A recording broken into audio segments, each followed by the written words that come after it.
General Flynn ought to have investigated properly, because the fact that he cites, I should have used Brighton Beach, I should have used Durban Central, did he not find out from those stations, did you have capacity? He had clearly not known even about the fact that these exhibits were stored there. In his evidence to the Commission, at no stage did General Flynn allude to the fact that Isipingo had turned these exhibits away and that they were lying at Durban Central for 1 year and 9 months untouched. And I will go on further to say there's no official record of those exhibits being stored at Durban Central. I followed up, I couldn't find an OB entry or a SAP 13 entry for when Durban Central accepted these exhibits on the 6th of February 2020. And I'm not doing this, Commissioners, to point fingers at others, to show that others are doing wrong, so I should be left alone because I'm doing wrong as well. I'm doing this, I'm highlighting it to point out, firstly, the challenges that we face, and secondly, the fact that General Flynn, I would think, misled this Commission by not highlighting a pertinent point, by saying to the Commission that I find it strange, Isipingo has never had a problem with exhibits. That was his statement to the Commission. How can you say that in light of all of this? So hence, I'm saying what I say. And before I forget, Commissioners, there's one other thing.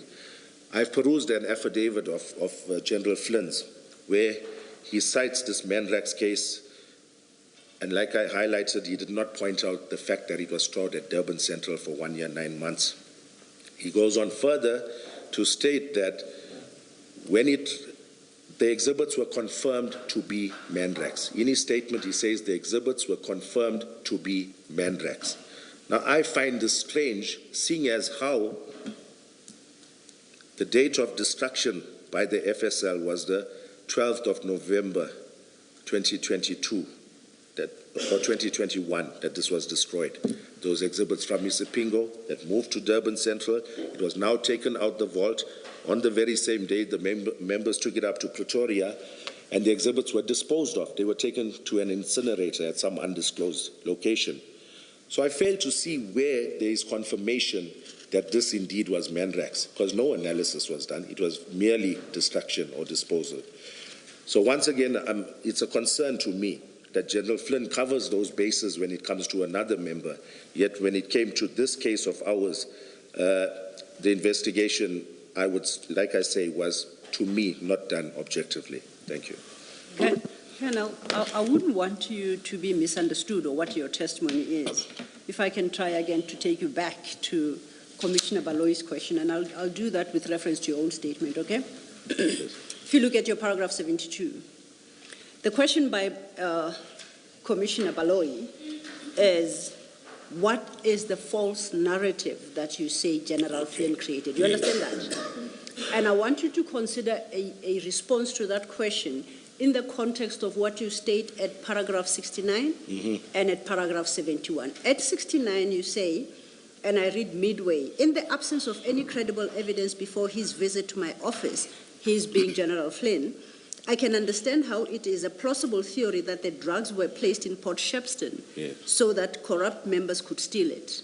The high risk associated with that storage place lends credence to that theory. Do you see that, Pet? Yes. Now, if you go to 71, where you talk about the theft, the incident, you conclude 71 with the following words: I do believe that that DPCI members have conspired with criminal elements to carry out this crime.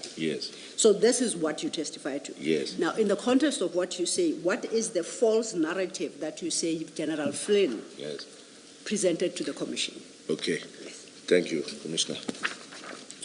I would say the fact that on the 22nd of April 2026, this information that I can put my neck on the block to say is credible was furnished to General Flynn.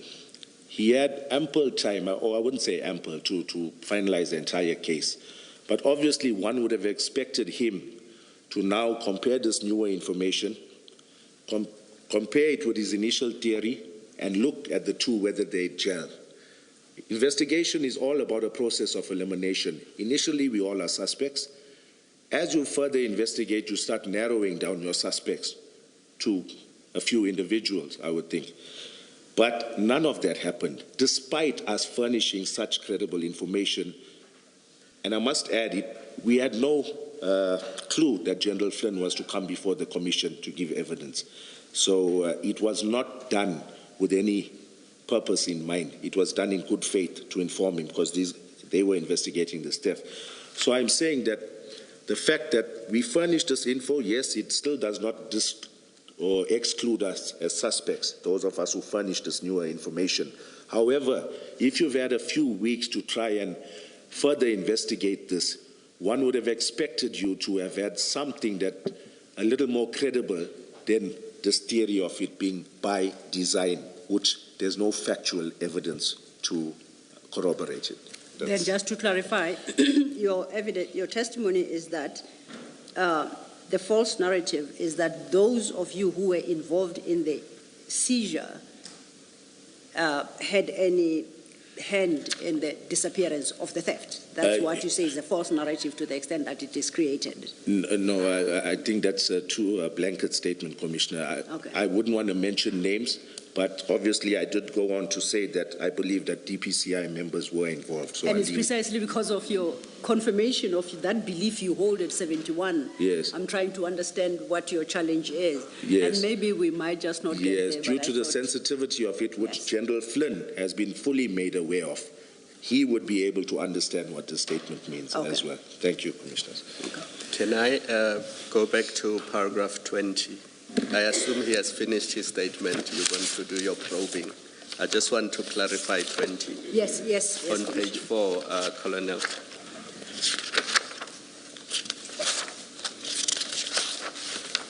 Colonel, sitting here, we have taken it as a given that what was stolen in November 8, 2021 is cocaine, and the value of that cocaine is approximately 200 million rands. We've taken it as a given. But because we are a fact-finding inquiry, facts are important. Now, in the absence of a qualitative analysis and a quantitative analysis, are we sure sitting here today that A, it was cocaine, B, the value of that cocaine was 200 million? I'll tell you why I'm asking these questions. I've had to do some reading, the UN report on drugs and cocaine and other things. Depending on the grade, even if the kilograms are 1 kilogram bricks, depending on the grade, the value could range, and it could even be 400 million. So if an analysis had been done and the quality, the grade of the cocaine had been tested, its market value or its street value could easily have been 400, or it could have been 200, or it could have been 300. You are correct. Now, it is in that context that I seek clarification of paragraph 20. Yes. So, because you say in your statement, your priority was to safeguard the exhibits, and then you say approximate value 200 million. How did you arrive at that 200 million?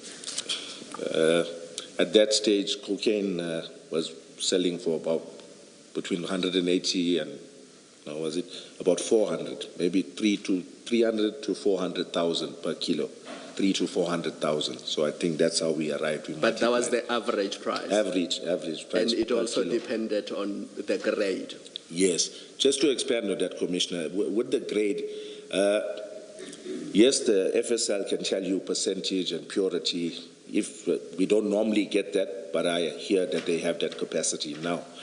But with regards to grade of cocaine, generally the price will depend on what the criminal networks call whether it's a one-way or two-way cocaine. Meaning one way is cocaine that you only sniff, which will fetch a lower price as compared to cocaine that you can sniff and cook into crack cocaine or rock. Just to give you an example, a kilo of cocaine that's now two-way, the one that you can cook, can produce 1 kilo of cocaine can produce approximately R1 million worth of crack cocaine. So, it talks to what you've just alluded to, the price will definitely change. In my engagement with FSL people yesterday, I was deliberate because I'm assuming, I don't know, because I don't have the facts. I'm assuming that even the people who stole what we believe to be this cocaine and they were going to sell it in the black market, it would have mattered to them what the quality of the cocaine is, because when they sell it in the black market, they need to determine the price. The buyer and seller need to say, this is this type of quality, therefore. Colonel Gavin Jacob, the unit commander of the Durban Serious Organised Crime Investigation Unit, continuing with his evidence in chief, detailing the events from the day of the drug bust. And we heard he said that the seizure of these drugs was never under suspicion until they were stolen. Well, the commission continues in Pretoria. On to this now, the ANC Chief Whip, Mtumiseni Nduli, is briefing the media on various issues, including the recently established